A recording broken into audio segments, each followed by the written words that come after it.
మొత్తం మీద తొలి వన్డేలో సమిష్టి కృషితో సత్తా చాటిన టీమిండియా అదే జోరును కొనసాగించాలని యావత్ భారత క్రీడాభిమానులు కోరుకుంటున్నారు.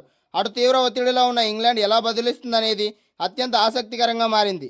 మరి ఈ ఉత్కంఠ పోరులో విజయం ఎవరిని వరిస్తుందో వేచి చూడాలి. టీ20 సిరీస్లో ఘోర పరాజయం తర్వాత వన్డేల్లో సత్తా చాటుతున్న టీమిండియా ఇప్పుడు ఇంగ్లాండ్తో రెండో సమరానికి సమరశంఖం పూరించింది. తొలి మ్యాచ్లో అద్భుత విజయంతో జోరు మీదున్న భారత జట్టు రెండో వన్డేలోనే గెలిచి సిరీస్ కైవసం చేసుకోవాలని ఉవ్విళ్లూరుతోంది. అసలు ఈ ఉత్కంఠభరితమైన మ్యాచ్ ఎప్పుడు జరుగుతుంది, ఎక్కడ చూడాలి తదితర పూర్తి వివరాలు ఇక్కడ తెలుసుకుందాం. ఇంగ్లాండ్ గడ్డపై 5 మ్యాచ్ల టీ20 సిరీస్లో 4-0 తేడాతో ఘోర పరాజయాన్ని మూటగట్టుకున్న భారత్ క్రికెట్ జట్టు వన్డే సిరీస్లో మాత్రం అద్భుతమైన పునరాగమనం చేసింది. ఎడ్జ్బాస్టన్ వేదికగా జరిగిన తొలి వన్డేలో ఆతిథ్య ఇంగ్లాండ్ను చిత్తు చేసి 6 వికెట్ల తేడాతో ఘన విజయం సాధించింది. తొలుత బ్యాటింగ్ చేసిన ఇంగ్లాండ్ జట్టు 258 పరుగుల సవాలును విసరగా భారత జట్టు ఆ లక్ష్యాన్ని సునాయాసంగా ఛేదించింది. Opener Rohit Sharma 11, star batter Virat Kohli 5 లాంటి దిగ్గజాలు తక్కువ స్కోర్కి అవుట్ అయిపోయినా అభిమానుల్లో ఆందోళన మొదలైంది. అయితే యువ కెరటం శుభ్మాన్ గిల్ 80 పరుగులతో అద్భుతమైన ఇన్నింగ్స్ ఆడి జట్టును ఒడ్డుకు చేర్చాడు. ఆ తర్వాత ఆల్రౌండర్లు Akshar Patel 57 not out, Washington Sundar 52 not out, English బ్యాటర్లకు చుక్కలు చూపిస్తూ అజేయ భాగస్వామ్యంతో జట్టుకు అద్భుత విజయాన్ని అందించారు. ఇప్పుడు రెండు జట్ల దృష్టి రెండో వన్డేపై పడింది. ఈ మ్యాచ్లో గెలిచి 2-0 తేడాతో సిరీస్ను అజేయంగా కైవసం చేసుకోవాలని టీమిండియా ఉరకలేస్తోంది. ఎలాగైనా గెలిచి సిరీస్ ఆశలు సజీవంగా ఉంచుకోవాలని ఇంగ్లాండ్ పోరాడుతుంది. ఇంగ్లాండ్ ఈ మ్యాచ్ ఓడిపోతే సొంత గడ్డపై సిరీస్ కోల్పోయిన అవమానాన్ని ఎదుర్కోవాల్సి వస్తుంది. భారత్ ఇంగ్లాండ్ మధ్య జరుగుతున్న రెండో వన్డేకు కార్టిఫ్లోని సోఫియా గార్డెన్స్ ఆతిథ్యం ఇవ్వనుంది. ఇక్కడ పిచ్పై బ్యాటింగ్ చేయడం అంత సులువు కాదు. బౌలర్లకు మంచి సహకారం లభిస్తుంది. అయితే ఇక్కడ లక్ష్యాన్ని ఛేదించే జట్లదే పై చేయిగా ఉంటుంది కాబట్టి టాస్ గెలిచిన జట్టు ముందుగా బౌలింగ్ ఎంచుకునే అవకాశం మెండుగా ఉంది. క్రికెట్ అభిమానుల్లో ఎంతగా ఆసక్తి చూపిస్తున్న ఈ రెండో వన్డే మ్యాచ్ గురువారం జూలై 16న జరుగుతుంది. సాధారణంగా జరిగే మ్యాచ్ సమయాల కంటే భిన్నంగా ఈ పోరు భారత కాలమానం ప్రకారం సాయంత్రం 5:30 ప్రారంభమవుతుంది. ఈ మ్యాచ్ను టీవీలో చూడాలనుకునే అభిమానులు స్టార్ స్పోర్ట్స్ నెట్వర్క్ ఛానల్లో వీక్షించవచ్చు. అలాగే స్మార్ట్ ఫోన్స్ లేదా ల్యాప్టాప్లో చూడాలనుకునే వారు జియో హాట్స్టార్లో లేదా వెబ్సైట్ ద్వారా లాగిన్ అయ్యి ఈ స్ట్రీమింగ్ను చూడవచ్చు. మైదానంలో ఉన్నా లేకపోయినా ధోని ఎప్పుడూ ఏదో ఒక ప్రత్యేకతతో వార్తల్లో నిలుస్తూనే ఉంటాడు. ఇప్పుడు ఈ రేడియో ఇయర్ వీక్తో మరోసారి క్రీడాభిమానుల దృష్టిని తన వైపు తిప్పుకున్నాడు. క్రికెట్ను అతను ఎంతగా ఆరాధిస్తాడో చెప్పడానికి, మ్యాచ్ను ప్రతి క్షణం ఎంతలా ఆస్వాదిస్తాడో చెప్పడానికి ఈ చిన్న సంఘటనే ఒక గొప్ప ఉదాహరణ. ఇంగ్లాండ్తో జరిగిన తొలి వన్డేలో టీమిండియా అద్భుత విజయం సాధించిన వేళ మాజీ కెప్టెన్ ఎంఎస్ ధోని మ్యాచ్ను వీక్షిస్తూ సందడి చేశాడు. అయితే వీఐపీ స్టాండ్స్లో కూర్చున్న ధోని చెవిలో కనిపించిన ఒక చిన్న పరికరం అందరి దృష్టిని ఆకర్షించింది. అసలు ఆ పరికరం ఏంటి, దాని ప్రత్యేకతలేంటో ఇప్పుడు తెలుసుకుందాం. ఎడ్జ్బాస్టన్ వేదికగా ఇంగ్లాండ్తో జరిగిన తొలి వన్డేలో భారత జట్టు అద్భుతమైన ప్రదర్శనతో విజయం సాధించింది. అక్షర్ పటేల్, శుభ్మాన్ గిల్, వాషింగ్టన్ సుందర్ తమ ఆట తీరుతో అదరగొట్టారు. అయితే మైదానంలో ఆటగాళ్ల ప్రదర్శన కంటే వీఐపీ స్టాండ్స్లో కూర్చున్న మహేంద్ర సింగ్ ధోని ఆకర్షణగా నిలిచాడు. తన సతీమణి సాక్షి ధోనితో కలిసి మ్యాచ్ను ఆస్వాదించిన ధోని కెమెరాలకు పదే చూపించడంతో అభిమానులు మురిసిపోయారు. మ్యాచ్ జరుగుతున్న సమయంలో ధోని కుడి చెవిలో పెట్టుకున్న ఒక చిన్న పరికరం ఇప్పుడు నెట్టింట హాట్ టాపిక్గా మారింది. అదేదో బ్లూటూత్ లేదా ఇయర్బడ్స్ అని చాలామంది అనుకున్నారు. కానీ అది భారతీయ అభిమానులకు అంతగా పరిచయం లేని ఓ ప్రత్యేకమైన రేడియో ఇయర్ విగ్. దీన్ని రేడియో ఇయర్ విగ్ అని పిలుస్తారు. స్టేడియంలో కూర్చుని లైవ్ మ్యాచ్ను చూస్తూనే ప్రత్యక్ష వ్యాఖ్యానాన్ని అంటే కామెంటరీని వినేందుకు ఈ బుజ్జి రేడియోని ఉపయోగిస్తారు. ధోని కూడా మ్యాచ్ను ఆస్వాదిస్తూనే ఈ రేడియో ఇయర్ విగ్ ద్వారా కామెంటరీ వింటూ ఎంజాయ్ చేశాడు. ఇంగ్లాండ్ వంటి దేశాల్లో క్రికెట్ స్టేడియాల్లో ఈ రేడియో ఇయర్ విగ్ వాడకం చాలా సాధారణం. ఇది కేవలం స్టేడియం పరిధిలో మాత్రమే సిగ్నల్స్ అందుకునేలా రూపొందించబడింది. ఒక్కసారి ఛార్జ్ చేస్తే దాదాపు 20 గంటల పాటు నిరంతరాయంగా పనిచేస్తుంది. లార్డ్స్ వంటి చారిత్రాత్మక స్టేడియాల్లో మ్యాచ్ను మరింత దగ్గరగా అనుభూతి చెందేందుకు అభిమానులు వీటిని కొనుగోలు చేస్తారు. ఇంగ్లాండ్లో దీని ధర సుమారు 20 పౌండ్లు, అంటే మన కరెన్సీలో దాదాపు 2000 రూపాయలు. క్రికెట్లోనే కాకుండా హార్స్ రైడింగ్, అలాగే రబ్బీ, ఫార్ములా 1 వంటి క్రీడల్లో కూడా దీనిని ఎక్కువగా ఉపయోగిస్తారు.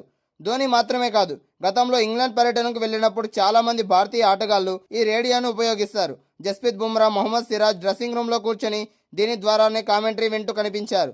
రవిచంద్రన్ అశ్విన్, కేఎల్ రాహుల్, కుల్దీప్ యాదవ్ వంటి స్టార్ ఆటగాళ్లు కూడా గతంలో ఈ వైరల్ రేడియోను వాడి మ్యాచ్ను ఆస్వాదించారు. మన దేశంలో స్టేడియాల్లో రేడియో ప్రసారాలకు అత్యంత ప్రాచుర్యం లేకపోవడం వల్ల ఈ పరికరం గురించి ఇక్కడ అభిమానులకు పెద్దగా తెలియదు. కానీ ఇంగ్లాండ్, ఆస్ట్రేలియా, న్యూజిలాండ్, దక్షిణాఫ్రికా వంటి దేశాల్లో ఇది చాలా ప్రాచుర్యం పొందినది. ఇంగ్లాండ్ పర్యటనలో ఉన్న టీమిండియా ఎట్టకేలకు పటిష్టమైన విజయంతో బోనీ కొట్టింది. బర్మింగ్హామ్లోని ఎడ్జ్బాస్టన్ వేదికగా జరిగిన ఉత్కంఠభరితమైన తొలి వన్డే మ్యాచ్లో భారత్ 6 వికెట్ల తేడాతో ఆతిథ్య ఇంగ్లాండ్ను చిత్తు చేసింది. ఈ అద్భుత విజయంతో 3 వన్డేల వన్డే సిరీస్లో టీమిండియా 1-0తో ఆధిక్యంలోకి దూసుకెళ్లింది. సీనియర్ ఆటగాళ్లు చేతులెత్తేసిన యువరక్తం మరియు ఆల్రౌండర్ల అద్భుత ప్రదర్శనతో భారత్ విజయం సాధించింది. టాస్ గెలిచి మొదట బ్యాటింగ్ చేసిన ఇంగ్లాండ్ జట్టు నిర్ణీత ఓవర్లలో 258 పరుగులకు ఆల్అవుట్ అయింది. ఒక దశలో ఓపెనర్లు ధాటిగా ఆడడంతో ఇంగ్లాండ్ వికెట్ నష్టపోకుండా 61 పరుగులతో పటిష్టంగా కనిపించింది. అయితే భారత బౌలర్లు పుంజుకోవడంతో కేవలం 107 పరుగులకే 6 వికెట్లు కోల్పోయి తీవ్ర కష్టాల్లో పడింది. Ben Duckett 43, Jacob Bethell 14, Harry Brook 1, captain Jos Buttler 5, Sam Curran 0 వరుసగా పెవిలియన్ చేరారు. ఈ దశలో సీనియర్ బ్యాట్స్మెన్ జో రూట్ అజేయంగా నిలిచి 76 పరుగులు చేశాడు. లియామ్ డాసన్ 68 జట్టును ఆదుకున్నారు. వీళ్ళిద్దరూ 7వ వికెట్కు 134 బంతుల్లో 121 పరుగుల కీలక భాగస్వామ్యాన్ని నెలకొల్పి జట్టుకు గౌరవప్రదమైన స్కోరును అందించారు. భారత బౌలర్లలో అక్షర్ పటేల్ 9.5 ఓవర్లలో 62 పరుగులు ఇచ్చి 4 వికెట్లతో ఇంగ్లాండ్ నడుము విడిచాడు. ప్రసిద్ధ్ కృష్ణ అలాగే గుర్నూర్ బ్రాడ్ చెరో 2 వికెట్లు తీయగా జస్ప్రీత్ బుమ్రా, శివం దూబేలకు ఒక్కో వికెట్ దక్కింది. 259 పరుగుల లక్ష్యంతో బరిలోకి దిగిన భారత్కు ఆరంభంలోనే భారీ షాక్లు తగిలాయి. స్టార్ బ్యాట్స్మెన్ రోహిత్ శర్మ 11, విరాట్ కోహ్లీ 5 త్వరగానే అవుట్ కావడంతో భారత్ 48కే 2 వికెట్లు కోల్పోయింది. అలాగే ఒత్తిడిలో పడింది. ఈ దశలో కెప్టెన్ శుభ్మాన్ గిల్, శ్రేయస్ అయ్యర్ కలిసి ఇన్నింగ్స్ను చక్కదిద్దారు. వీళ్ళిద్దరూ 3వ వికెట్కు 109 పరుగుల భాగస్వామ్యాన్ని నెలకొల్పారు. అయితే శ్రేయస్ అయ్యర్ 35 పరుగులు చేసి రన్అట్ అవ్వగా కెప్టెన్ శుభ్మాన్ గిల్ 75 బంతుల్లో 80 పరుగులతో సూపర్ ఫామ్లో ఉంటూ ఇన్నింగ్స్ను ముందుకు నడిపించాడు. అయితే సెంచరీకి చేరువవుతున్న తరుణంలో నడుము నొప్పి బాధతో గిల్ గాయంతో రిటైర్డ్ మైదానాన్ని వీడాల్సి వచ్చింది. గిల్ నిష్క్రమణ తర్వాత మ్యాచ్ ఇంగ్లాండ్ వైపు మలుపు తిప్పుతుందని భావించిన తరుణంలో ఆల్రౌండర్లు వాషింగ్టన్ సుందర్ అలాగే అక్షర్ పటేల్ బాధ్యతాయుతమైన ఆటతీరు ప్రదర్శించారు. ఇంగ్లాండ్ బౌలర్లను ధీటుగా ఎదుర్కొంటూ రన్ రేట్ తగ్గకుండా ఆడారు. వాషింగ్టన్ సుందర్ 4 4లు 1 సిక్సర్తో 63 బంతుల్లో 52 పరుగులు చేయగా అక్షర్ పటేల్ 52 బంతుల్లో 57 పరుగులతో మ్యాచ్ విన్నింగ్ ఇన్నింగ్స్ ఆడాడు. వీరిద్దరూ 5వ వికెట్కు అజేయంగా 102 పరుగుల భాగస్వామ్యాన్ని నెలకొల్పి 46 ఓవర్లలోనే భారత్ విజయ తీరాలకు చేర్చారు. బంతితో 4 వికెట్లు తీసి బ్యాటింగ్లోనూ హాఫ్ సెంచరీతో మెరిసిన అక్షర్ పటేల్ ఈ విజయంలో కీలక పాత్ర పోషించాడు. ఇంగ్లాండ్తో జరుగుతున్న తొలి వన్డే మ్యాచ్లో టీమిండియా వెంటనే 2 వికెట్లు కోల్పోయింది. అది కూడా మామూలు వికెట్లు కాదు. నిలబడితే మ్యాచ్ను ఒంటి చేత్తో గెలిపించగల సత్తా ఉన్న ప్లేయర్లు.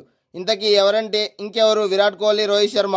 చాలా కాలం తర్వాత టీమిండియా తరపున బరిలోకి దిగిన ఈ ఇద్దరు స్టార్ ఆటగాళ్లు తమ అభిమానులను దారుణంగా నిరాశపరిచారు. వారి ఆట చూసేందుకు ఎంతో మంది చాలా కాలంగా ఎదురు చూస్తున్నారు. ప్రస్తుతం జరుగుతున్న మ్యాచ్ కోసం ఈగర్గా వెయిట్ చేస్తున్నామంటూ 2-3 రోజుల నుంచి సోషల్ మీడియాలో బాగా హడావిడి కనిపించింది. కానీ అభిమానుల ఆశలపై నీళ్లు చల్లుతూ ఇద్దరు ప్లేయర్లు కూడా తక్కువ స్కోర్లకి అవుట్ అయ్యి నిరాశపరిచారు. రోహిత్ శర్మ 21 బంతుల్లో 1 4తో 11, అలాగే విరాట్ కోహ్లీ 6 బంతుల్లో 1 4తో 5 పరుగులు చేసి పెవిలియన్ చేరారు. తొలుత శామ్ కరన్ బౌలింగ్లో హ్యారీ బ్రూక్ క్యాచ్ ఇచ్చి రోహిత్ శర్మ పెవిలియన్ చేరగా ఆ వెంటనే విరాట్ కోహ్లీ జోఫ్రా ఆర్చర్ బౌలింగ్లో ఎల్బిడబ్ల్యూగా అవుట్ అయ్యాడు. మరో ఎండ్ల కెప్టెన్ శుభ్మన్ గిల్ బాగా ఆడుతున్న ఈ సీనియర్ ప్రోస్ ఎందుకు ఎక్కువసేపు క్రీజులో నిలవలేకపోయారు.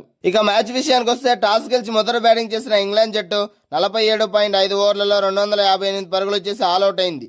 నిజానికి ఇంగ్లాండ్ ఇంత మంచి స్కోర్ చేసిందంటే ఎవరూ ఊహించి ఉండరు.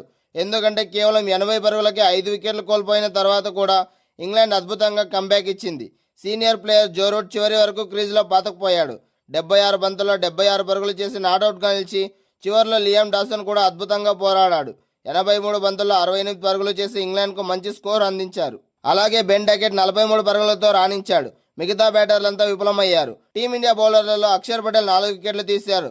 బ్రార్ 2 వికెట్లు, ప్రసిద్ధ్ కృష్ణ 2 వికెట్లు, జస్ప్రీత్ బుమ్రా అలాగే శివం దుబే చెరో వికెట్ తీసుకున్నారు.